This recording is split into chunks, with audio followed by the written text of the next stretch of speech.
Long ago, in a quiet village at the edge of a great green forest, there lived a cheerful little girl. She was kind to everyone and always helped her mother with chores. She loved to wear the bright red cloak her grandmother had made for her. Because of this cloak, everyone called her Little Red Riding Hood. One sunny morning, Little Red Riding Hood's mother packed a basket with bread, butter, honey, and a small cake. "Grandma isn't feeling well today," she said. "Please take this basket to her cottage in the woods.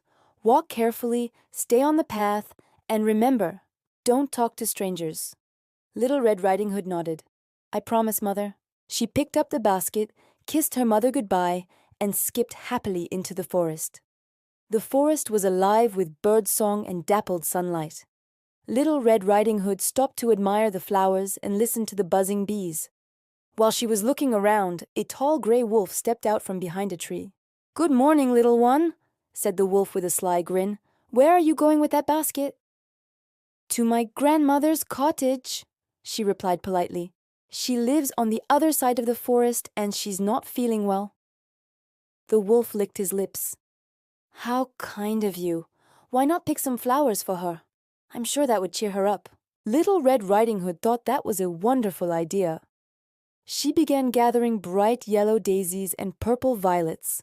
Meanwhile, the cunning wolf hurried down a shortcut path straight to Grandma's cottage. When he arrived, he knocked on the door. "Who is it?" called Grandma. "It's me, Little Red Riding Hood," the wolf said in a high, sweet voice. Grandma was resting in bed, but she sensed something strange. Before she could react, the wolf leapt inside. He gently placed Grandma in the closet. In some stories, the wolf eats her, but in this kinder version, he just hides her away and put on her nightcap and glasses. Then he climbed into bed and pulled the blanket up to his chin. A short while later, Little Red Riding Hood reached the cottage, carrying her basket of food and flowers. She knocked on the door. "Come in, dear," said the wolf, trying to sound like Grandma. Little Red Riding Hood stepped inside. The cottage was dim and quiet. She walked over to the bed and looked at Grandma. Something didn't seem quite right. "Grandma," she said slowly, "what big eyes you have." "All the better to see you with, my dear," replied the wolf.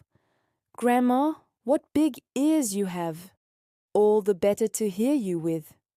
"Grandma, what big hands you have." "All the better to hug you with." "Grandma, what big teeth you have." "All the better to eat you with," growled the wolf, throwing off the blanket. Little Red Riding Hood screamed. Just then, a brave woodcutter who had been walking nearby heard her cry.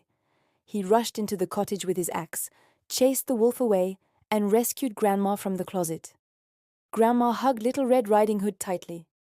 "Thank you for bringing me food, my dear.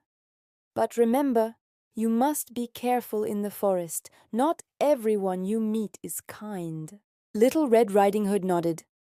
"I've learned my lesson. I'll never talk to strangers again, and I'll always stay on the path." From that day on, Little Red Riding Hood was wiser and more careful. She and her grandmother enjoyed the food together, laughing and telling stories, while the forest outside grew quiet and peaceful once more. And so, they all lived happily ever after.